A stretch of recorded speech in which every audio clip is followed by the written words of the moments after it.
L'amour jaloux veut des preuves, et ne se contente jamais de preuves. En revanche, il découvre toujours de nouveaux griefs.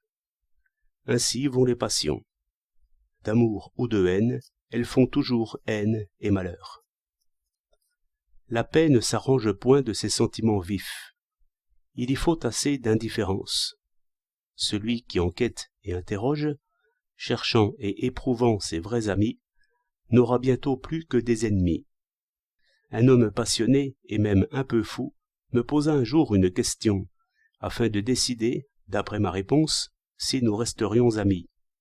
La paix est plus facile peut-être avec des ennemis qu'avec des indiscrets amis. Quand les nations ne se haïssent point, alors elles s'aiment trop, et le résultat est pire. Il faudrait éliminer le sentiment de ce genre d'affaires. On trouve présentement chez nous deux espèces d'hommes, ceux qui aiment les Turcs et ceux qui n'aiment pas les Turcs.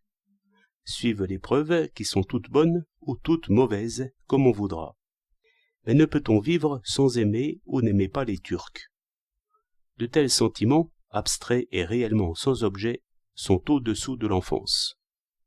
Ce sont de vieux enfants et ridicules qui écrivent un beau matin « Si l'Angleterre veut rester notre amie, il faudra qu'elle change un peu ses actions et ses discours. » Ou bien c'est l'Italie, à qui l'on conseille de surveiller d'un peu près ses fascistes ou ses communistes. Un autre jour, ce sera la Pologne ou quelque autre personnage de la famille. J'irai jusqu'à dire que l'Allemagne est de la famille aussi, d'après la vivacité des sentiments qui se montrent.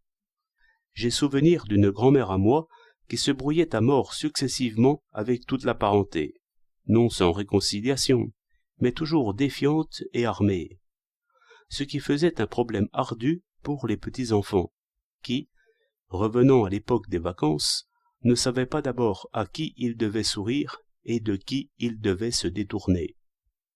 Mais le problème était limité aux cousins.